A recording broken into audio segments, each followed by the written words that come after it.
Real life. Superpowers. You can be the first in your class, and is very good. But you have to learn about the real world and know what they expect and know how to communicate with the rest of the world, which is not an easy task. Hey everyone, today we speak with Professor Ran Ginosar, co-founder and chairman of Ramon.Space, a supercomputing startup developing the computer and space technology of the future. Ran founded Ramon.Space to manufacture and deliver computers that can fly to and survive in outer space. Over the past 15 years, the company managed to build some of the world's best space computers and is a key player in the global space industry. Enjoy your listen. Real life. Superpowers.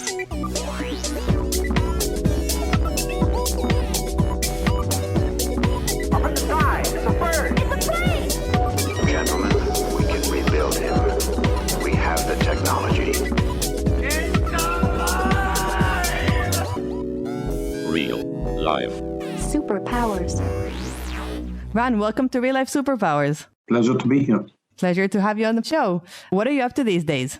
Almost 100% focused on the activity at Ramon.Space. It's beautiful, it's exciting, and it's doing something new every day.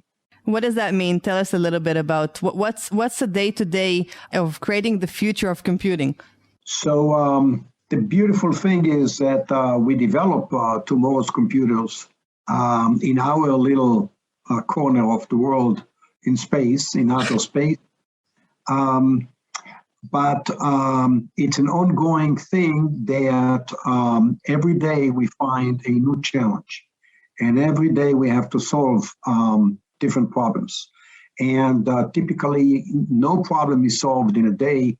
So we're handling and approaching and addressing at the same time maybe 10, 20, 30 different issues and trying to make progress in all of them step by step. And it's exciting because most of these problems are not only new to us, sometimes they are new to the world. So we have to find new solutions. We have to think of new ways and innovate. So that's typically what we call innovate. And we have to really listen to any source of inputs, any ideas, any and all, because sometimes the solutions come from places you never thought of before. And it also requires looking at many disciplines. So working with many people, and every individual sees a certain angle of the same problem. And sometimes they think they see a lot more than they actually do, but that's part of the fun. And we're trying to integrate everything and combine know-how from different disciplines in order to develop something new. And most of the challenges are, of course, technical. So you want to build a computer that runs extremely fast, and suddenly you have to think about mechanical and even thermal issues of how you build a system in the end, and what one aspect, what kind of constraints are created by one aspect, and it applies to another aspect. So like I said, you can't have the computer running too hot. And it's much more sensitive in space than on the ground because, as we know, luckily or unluckily, unfortunately, there's no air in space. So you can't flow or blow more air at a computer to cool it.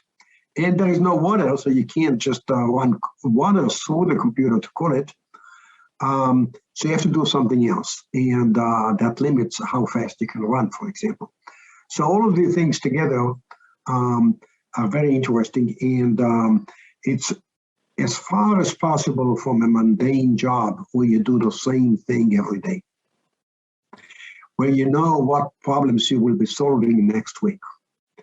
And we keep getting challenged by the rest of the world. Whatever we do, we have to live within the financial constraints, how many resources we have. It's extremely hard nowadays to hire more people. We wish we could have. For budget reasons? No, because of the glut in the high-tech industry around us.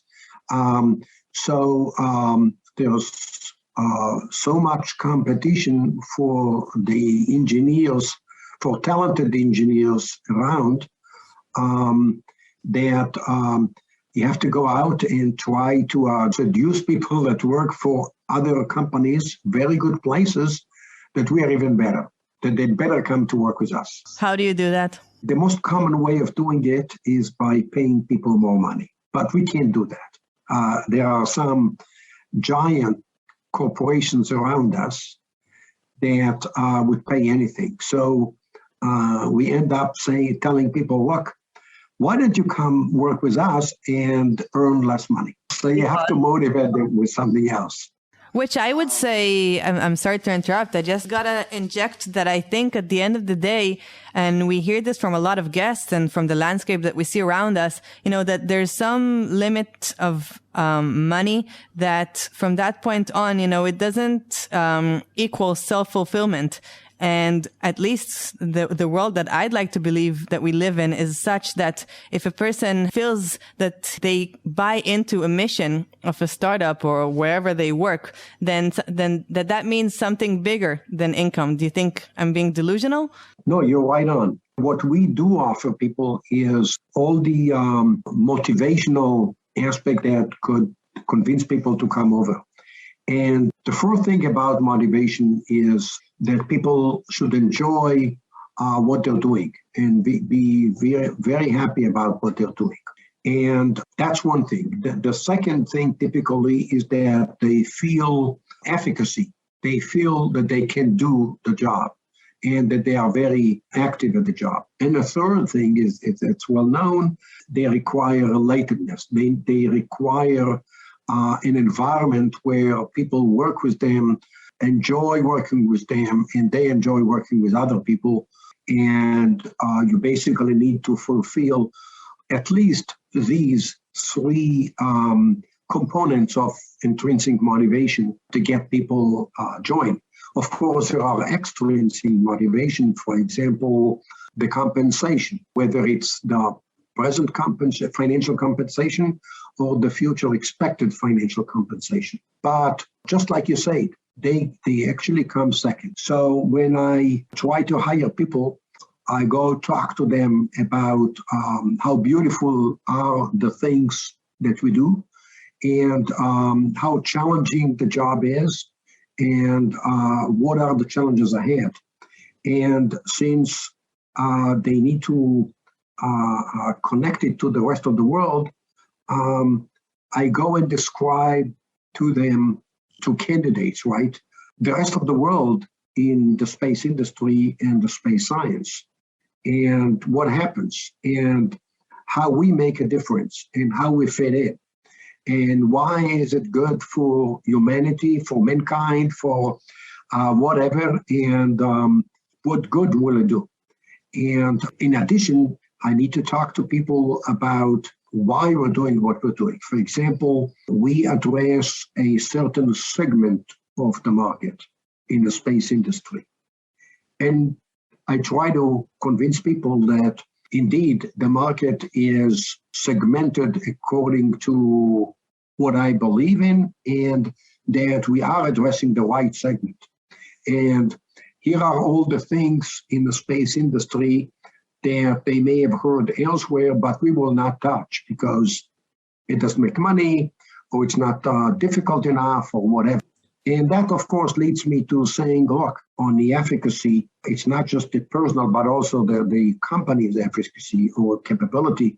We're trying to chase those parts of the market where the market absolutely needs us and there is no other source for the solution. So we want to be in a position where we have no competition and the customer cannot make progress without buying from us, without working with us.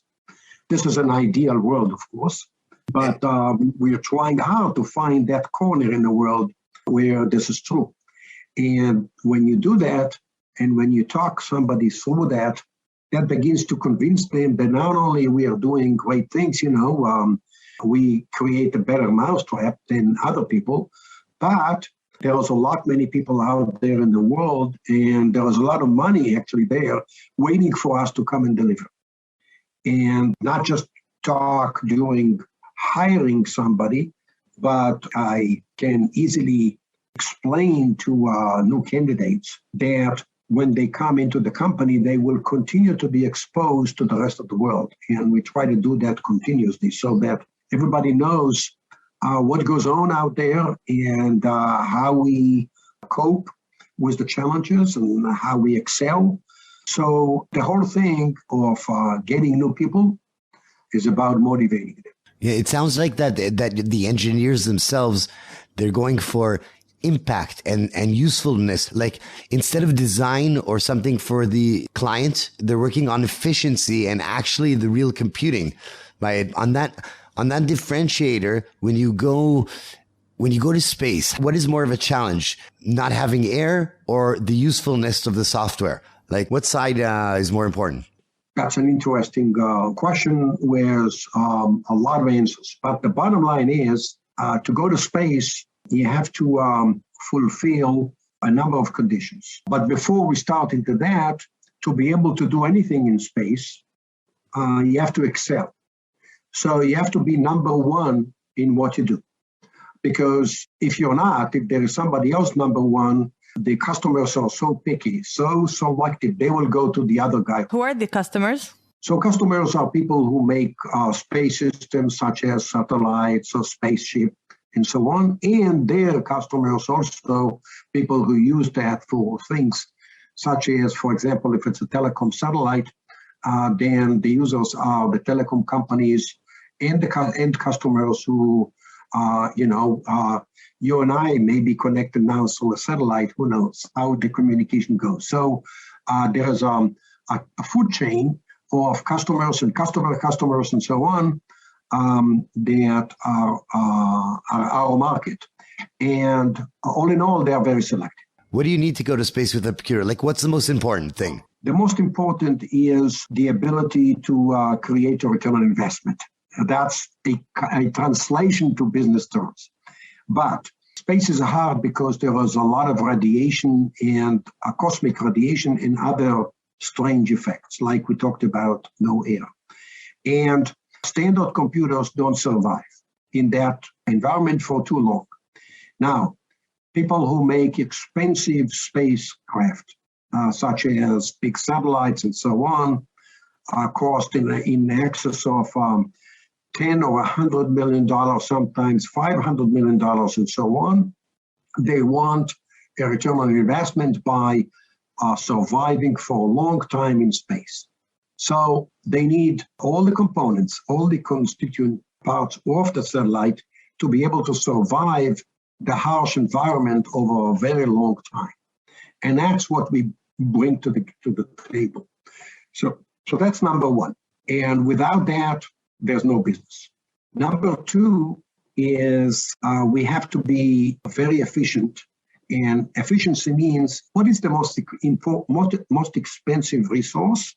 And can you be very efficient with that resource? So it turns that electric power is the most scarce resource in space.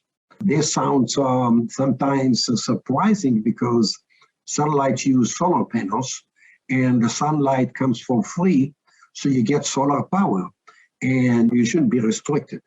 So yes, indeed, you don't pay for there is no electricity bill, but the ability to generate a lot of power costs a lot of money and weighs many kilograms or tons. And the number one of the most critical cost items in launching satellites is the launch. And if you have to launch a 5-ton satellite, you pay $10, $20, $30 million just for the launch. So you're trying to save on weight as much as you can. But if you're a telecom satellite, you need a lot of power because you are trying to beam radio waves from far up in the sky to the ground. So you have to really irradiate a lot of power. So most of the power generated by the solar panels goes to radiating the transmissions. And little is left for us in order to do all the digital processing and computing. So we have to be extremely efficient because every watt of electricity that we take is considered by some a watt that they could have made better use of if they could irradiate it to the ground. And same goes for other types of satellite. So number two, be extremely efficient in power. And now number three is connected to number one. Number one, I said you have to show longevity, durability. You have to be in space for a long time.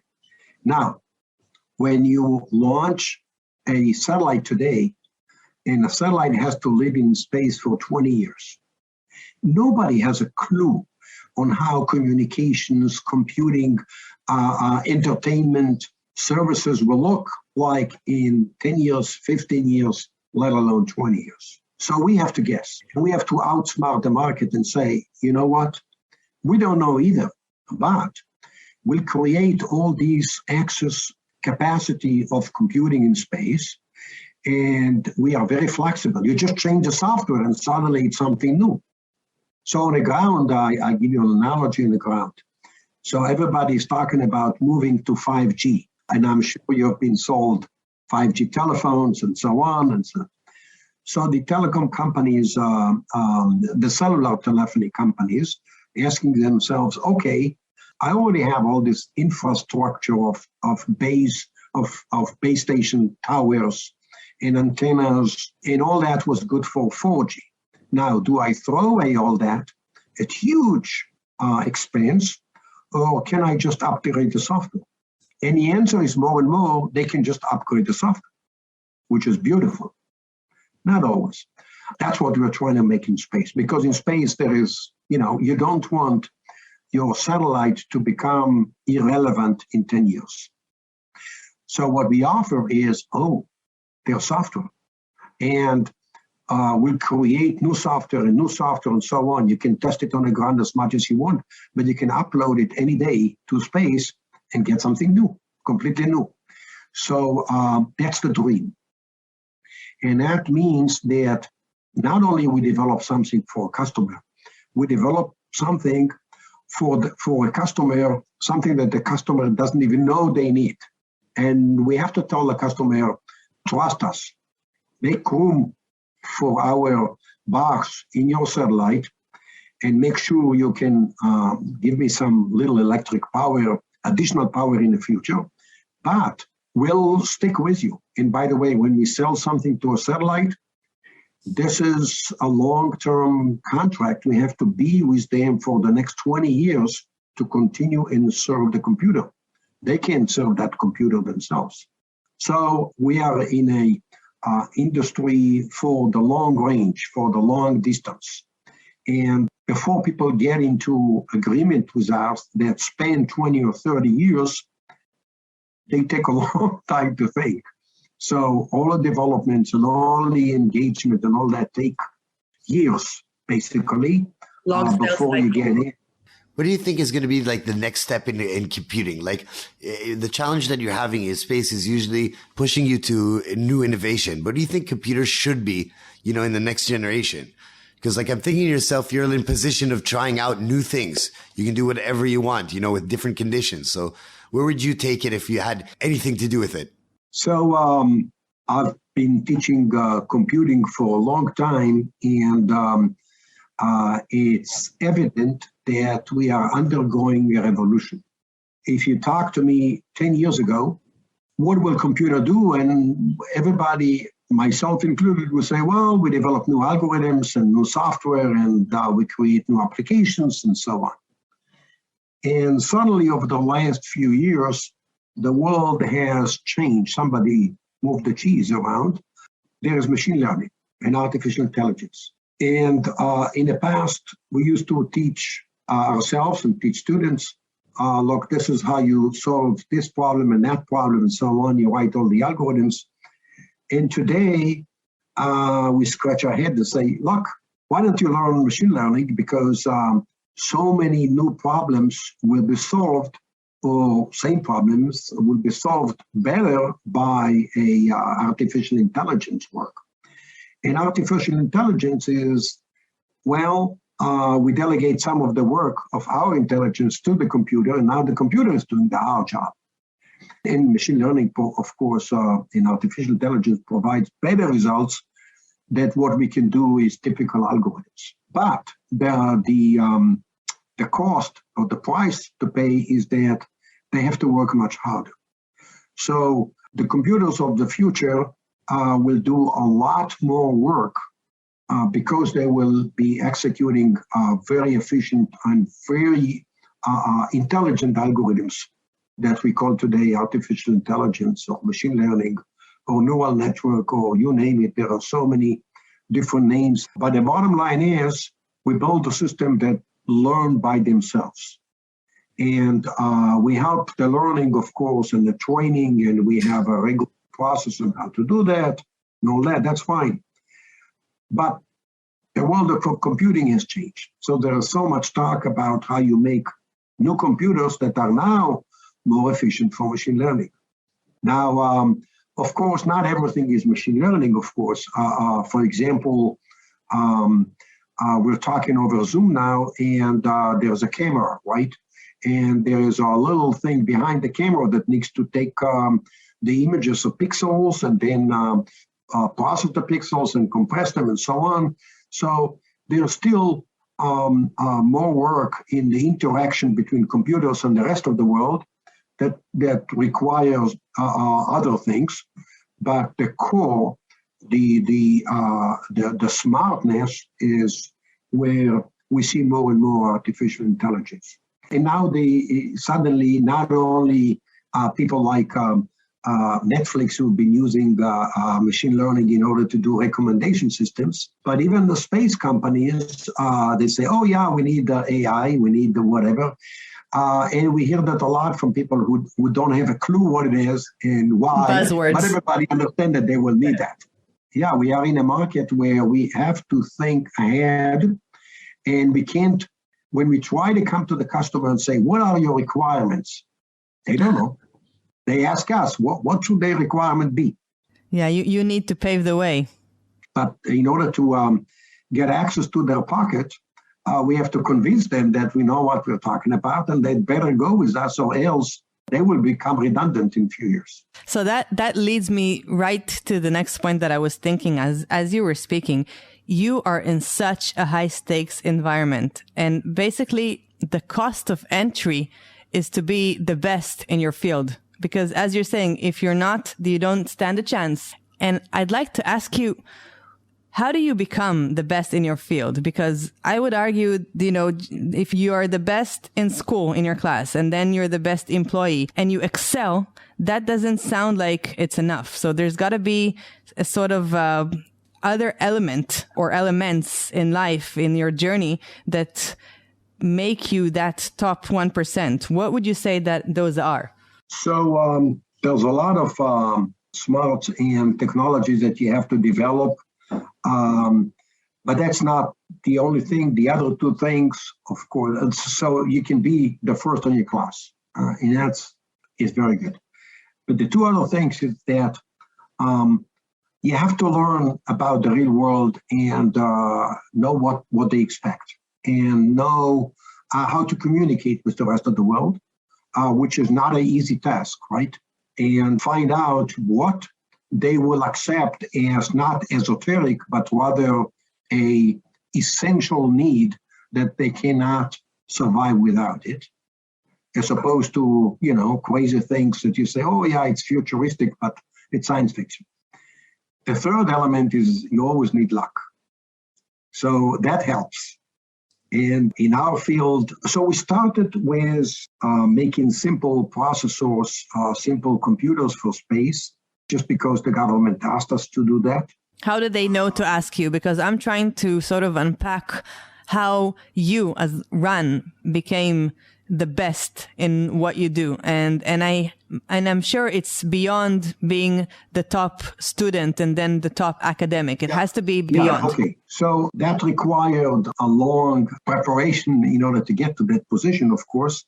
So I've been doing work on computers for many years, and made the effort to go to the Technion and become a professor there and work on the most advanced capabilities that I could. And did we say luck? The Technion, somebody else in the Technion in the 1990s created student satellites. So they took a few students and built a little satellite and sent it to space, and it was great, just as an experiment. And then they wanted to make the next one, and they involved me, and they knew I know how to make computer chips. And they asked me to prepare one, and I said, fine. And we did that as an experiment in our lab. It never got launched, but it was a very nice exercise. But then the right people in the government realized that the people in the government who handle satellites, national satellites, of course, these include Earth observation satellites and telecom. So they heard about that, and when they needed the capability, because they couldn't import the technology due to all sorts of strategic constraints and so on. By the way, almost every country around the world wishes to develop strategically critical components at home in order not to be dependent on others. So these people in the government came to me and say, okay, can you help do that? Because we know that you know how to make computers, and I didn't really have a clue on how to make them good for space. But they say, can you look into that and research that and do that? That was when you were at the Technion? They came to you as a researcher? Yes, and I didn't have to invent much because the techniques on how to build things for space are well known around the world and well published. And so you have to read a lot of papers and realize what you can do and what not. So basically they could have Googled it? In essence, yes. However, there is a lot of literature. So let's say you want to Google it, and suddenly you see 150 papers, scientific papers or engineering papers telling you how to. How do you choose? How do you select? So the two key issues were Israel doesn't have a lot of money, so I have to build something inexpensive. And two, we don't have a lot of time and a lot of manpower to really try and research the whole front. Let's find a useful direction. So that was the contribution. How you can do something that can, even if you over-design a little bit, can absolutely perform the job and no questions asked.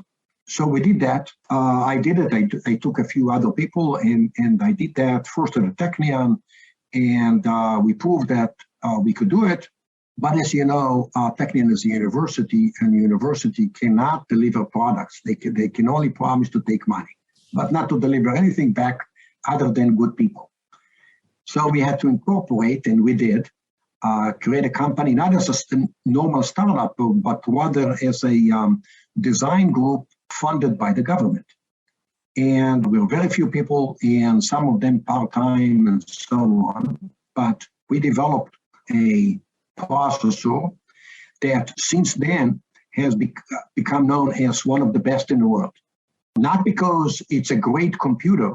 It is a great computer, but not because of the great computer, but because it can survive in space, zero failures. So it's one of the best in the universe. And what happened was that people got it from all over the world and launched it in so many different directions. So we have a few that orbit the sun, and some that went to an asteroid, and some to the moon, and some are still orbiting Mars. Beautiful things that, contribution to scientific missions. And Steve Jobs can't say he did that. I can say I'm among the few people in the world whose computers have gone to the as far as possible. One of our computers went 400 million kilometers away and worked over for years and never stopped. And in all these cases, and by the way, there are hundreds of other cases in satellite, so on, people around the world know they can trust us. So this has been exported all around the world, and it's today synonymous to, okay, everlasting computer.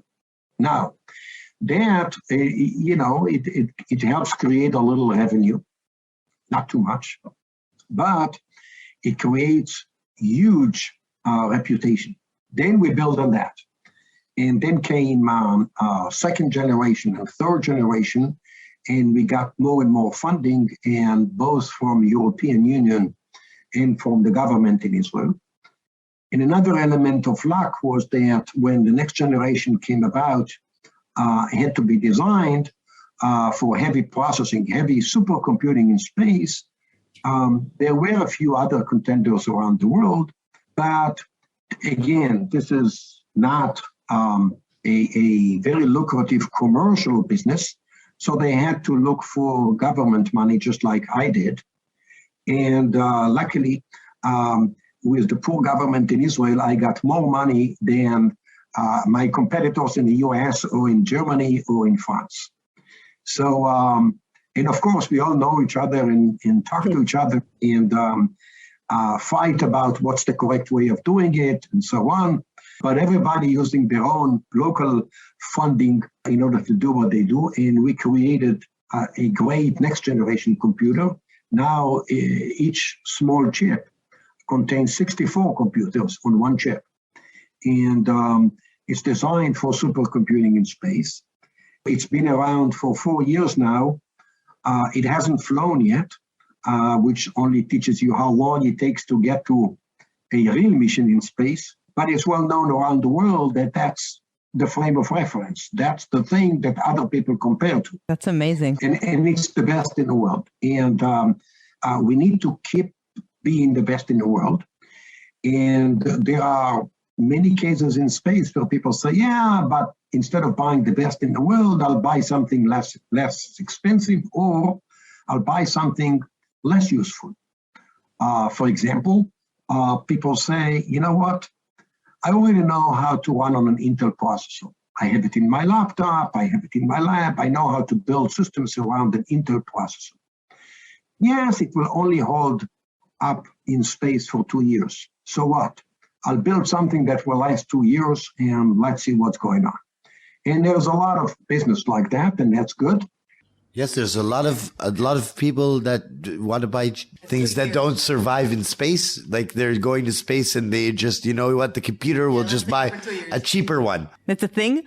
Yes. So there are cases like this where people say, you know what, I'll build something that will last only a very small number of years in space, and then I'll make another one if the business succeeds.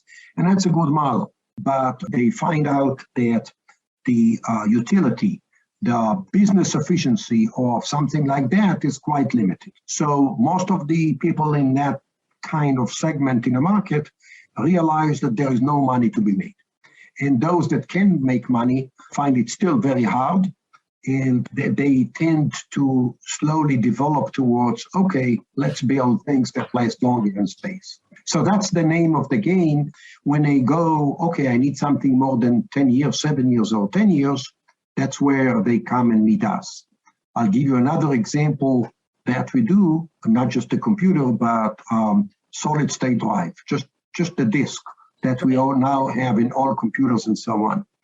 So people who use it for space, they need to store a lot of data. And if they take a commercial or even the best industrial SSD, they find out that, 2 years or 3 years is all that it lasts. And everybody knows why. People in the industry understand what the limitations are. So we have to build storage that's extremely large and can last 30 years in space. So we use our own processors to do that. And when people need it for something more reliable, that's where they come to us. More recently, it's not just business. There is a new trend in the United States, beautiful trend of competing for making the next space station, manned space station. Right. Like companies like Axiom and Virgin Galactic and so on. Yeah. And they want to build spacecraft where people will live in for months or maybe years at a time. And the sky is the limit. There's so many imaginative designs, beautiful. But there, human life depends on the computing infrastructure of that spacecraft. And there is no room for compromise, right? So there you must make an extremely reliable system that will hold on longer than everything else. Our goal is to be the last thing standing. And I can tell you, I have a proof. It's hard to show it, but I have a proof. Remember Bereshit? Yeah, we've interviewed two of the founders. We had processor in there. And I know what kind of force it had when it impacted the moon. Nothing.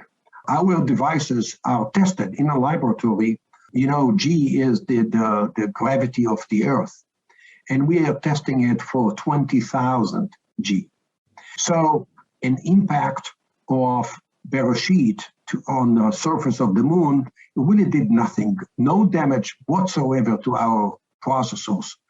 So I challenge anybody who wants to go to the moon and go to the crash site and pick up the processor. It still works.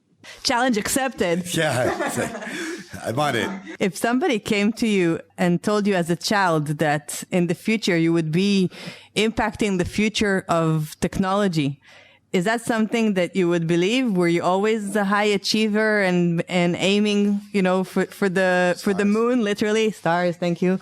Yeah, so I was high achiever all along, except if I try to project back in time, the terminologies that we use today, I don't know if we understood the world technology. That's what's bothering Ran. I wouldn't understand the terminology. Yeah. But you would believe the essence. Yes, absolutely. Yes, right. And it wasn't clear in which domain and whatever, but I always had a tendency to the more technical side. So I'm not sure I could change the world if I were a psychologist or in other domains of knowledge. But in technology, that's a tendency and a skill in the hobby that I always had. The downside of it is that people tell me my hobby is my work, right? That's the downside. That's amazing. That's the reason you're in the best of what you do. I think that's the answer. Yeah, but people tell me that I cannot retire because I wouldn't know what to do because I have to do this for fun. And yeah, that's fine. I can, even if all I do is continue and study, and there's so much to learn every day, right? Right before this meeting, I was attending a lecture at a Technion of somebody teaching about something new, and I keep learning. So that's part of the fun. You know what they say, there's the cliche, which I guess is true. When you do what you love, you don't work a day in your life. Yeah, that is correct.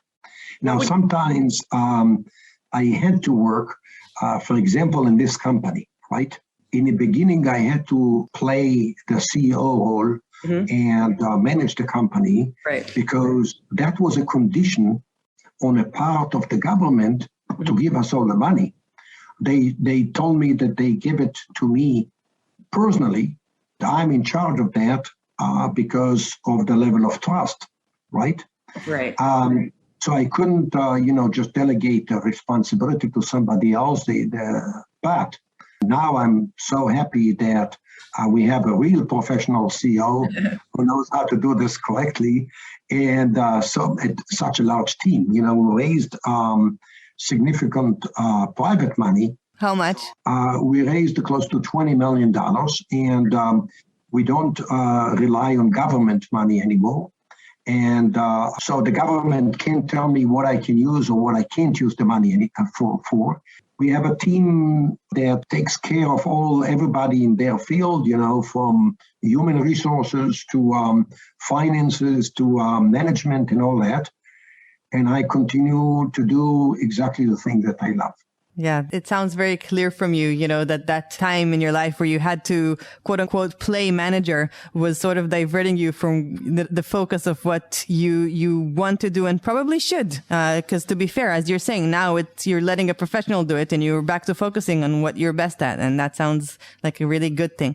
What would you say your superpower is? So I don't know how to define that. Maybe you can tell me. But it's the urge to learn and do whatever we do in a better way on one side, but on the other side, make sure it impacts the world.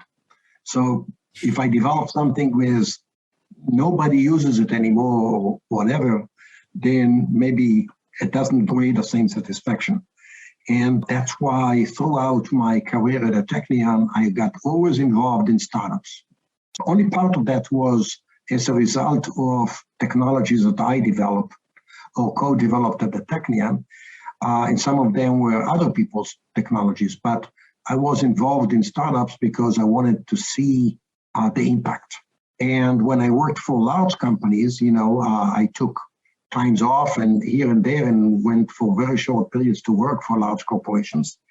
I didn't get the same satisfaction. So I spent time at Intel, where they build some of the greatest computers around the world, but it's too much of a large army.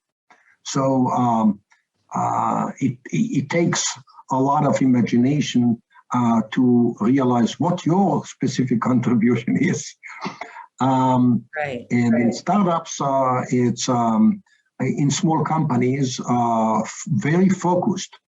It's something else. If I can not only do that and enjoy that, but also inspire other people and motivate them to do the same and work to the same goal, I think I'm satisfied. I'm not sure if it's superpower, but to me, that was the goal to self-fulfillment. So it would be curiosity and innovation. Yeah, absolutely. Yeah. And your kryptonite? A few weeks ago, an elite military unit asked me to come and teach them what innovation is. And this is extremely hard because now you have to reduce to practice all sorts of fuzzy ideas and concepts that you carry in your head. And, okay, can I enumerate 10 items and explain each of them that will help people innovate and develop innovation? And that was extremely interesting. A challenging exercise for myself. But in retrospect, after I've done all that, I realized that innovation is not being a genius working in a closed quarters. Innovation is being able to work with people. And what would you say stands in your way? What makes it hard to achieve things sometime? So the problem number one is that there is only 24 hours a day. And I'd like to do much more than I can. And sadly, I have to delegate things or let things drop because I can't finish everything I want to do. The other challenge is the ability to recognize and admit to oneself that there are limits to what I can do. And there are, in each and every direction, there are smarter people, and I should turn to if I need to solve a problem, and I don't know how. So again, it's learning to work with other people of all sorts. The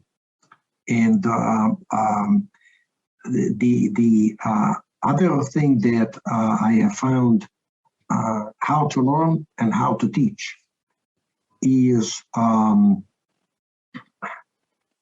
the ability of, let's say, in a group in the industry where there's a manager and subordinates, right? Can the manager listen to the subordinates? And I've learned that in academia, of course. I tell you, when I recruit, when almost everybody that I know, when we recruit a person to become a PhD student, our PhD student, rule number one, that person has to be smarter than I am, or else it's not worth it. Wow. I don't want to teach somebody. I want the PhD student to teach me. Now that kind of affects your perception of self-respect and self-confidence and what you think about yourself, right? Because you keep chasing after people that are better than yourself. And if you can delegate it to companies, to a startup, that always has to be the same, right? You want to work with people that are better engineers than you are, right? Right. And that they will continuously tell me where I'm wrong. If you're unable to sustain the constant flow of criticism like that, that's the wrong thing. Yeah, you have to be very humble at the end and be able to be self-critical and identify when it's time for you to shut up and listen, in a sense. Or, in retrospect, admit that you have made a wrong decision and whatever you were told to do was better than what you did at the end. But that's a continual thing. So if you cannot thrive in that environment, the enterprise doesn't thrive. And I think that's one key point in one key quality of startup environment that we are in, right? And when people ask, why can't other places around the world generate the same kind of startups? I think we know the answers, and the answers are not the standard ones that are being promoted in the media. The informal environment that is really extremely taxing on each person continuously. I never thought of it that way.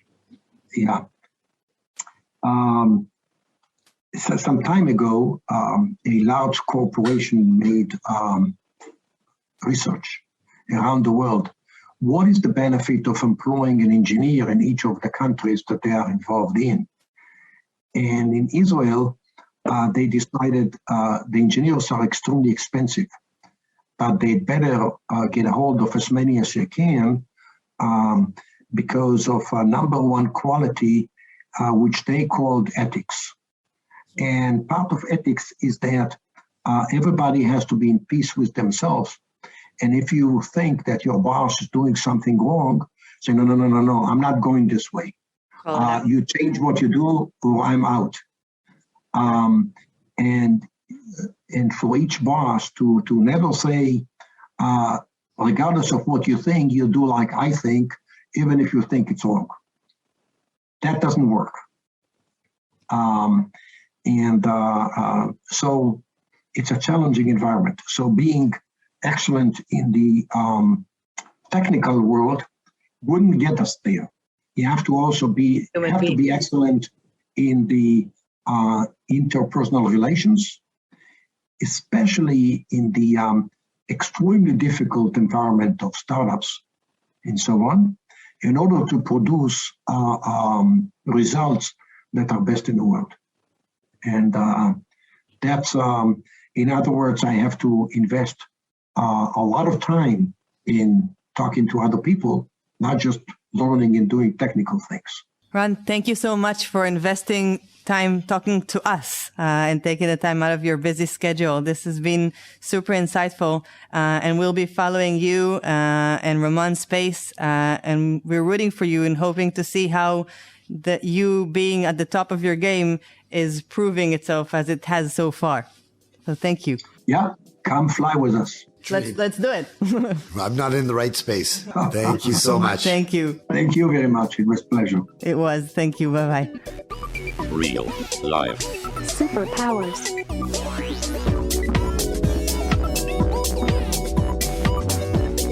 Up in the sky, it's a bird. It's a plane. Gentlemen, we can rebuild him.